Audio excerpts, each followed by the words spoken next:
Hi, my name is Shai Ritchie, and there was a birth that I attended where cultural humility was positively influenced and supported. So, this was a Mennonite family, and this mother was delivering her 11th child, so she was a seasoned vet for sure. And something that well, first of all, this was my first time. I didn't even attend this woman's prenatals. I was just invited to her birth. So I knew nothing going in about this family, their cultures, their traditions, their names even, or that they were Mennonites. But once I arrived to the birth, my preceptor had sort of filled me in on the family. And speaking like retrospectively, the mother was in active labor, but she was fully dressed head to toe. She had a scarf on, a button down shirt, long sleeve, um, had on a long skirt, and she had socks on too. And something that I noticed my midwife doing, this was like unusual but not weird, was that she was allowing the mother to labor behind closed doors with her husband. And I think for two reasons. One, because she was Mennonite, but the other reason was because this woman was on her 11th child. And I feel like as a midwife, you know that when someone's having their 11th kid, they know what to do. And it should be a very hands off birth, especially when the other 10 were low risk. Um, so she labored fully dressed, and her husband was the only person behind the door. This is a birth center, by the way, if that helps. So we're on the other side in the offices, and she's in the birth room, doors closed, and we were just waiting for her husband to talk to us. And he finally came in and said that she felt like she was ready to push. And so going into the room, she still had a shirt fully on, and the light for the birth tub was actually off. She really, really wanted to respect and observe the practices of the Mennonite people, which was modest clothing and a really conservative dress.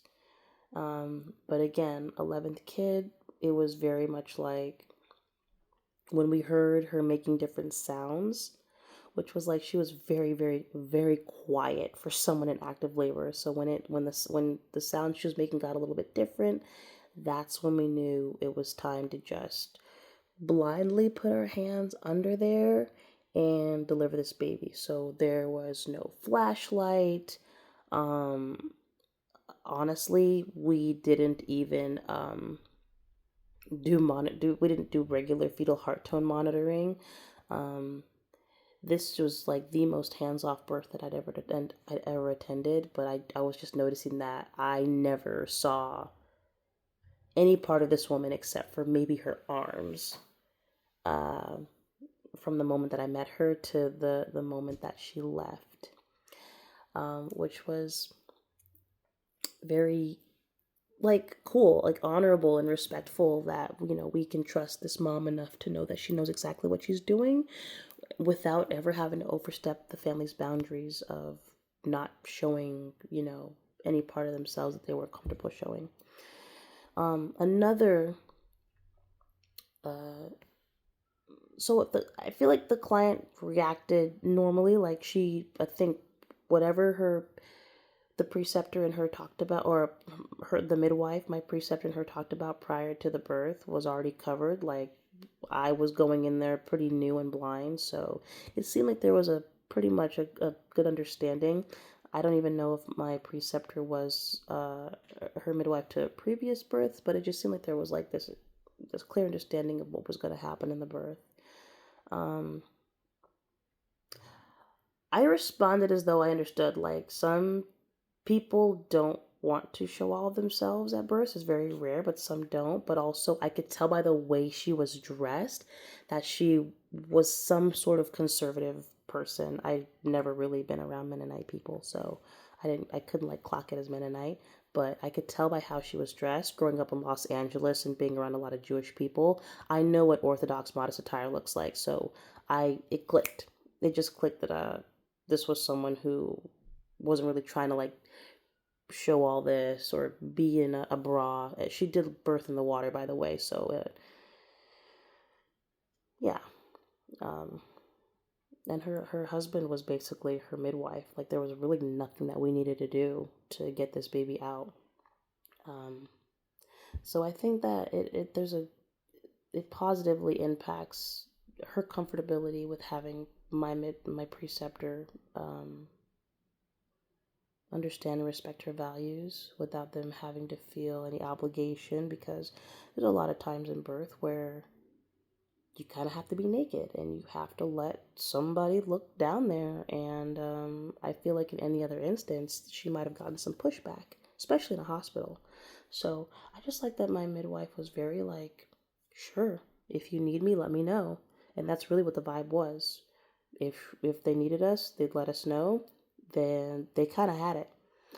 I was gonna say that the other time that I was blown away by cultural and value, cultural respect, was when a client who had a Spanish speaking mother came in, and my preceptor did the entire prenatal visit in Spanish.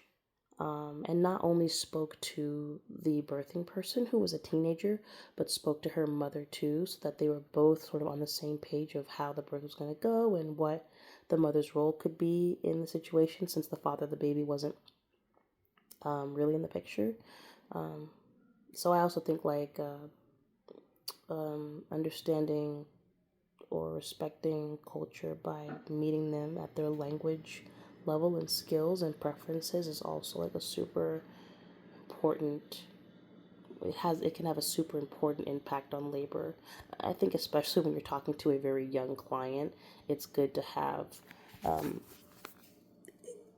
communicate more with the elder in the room than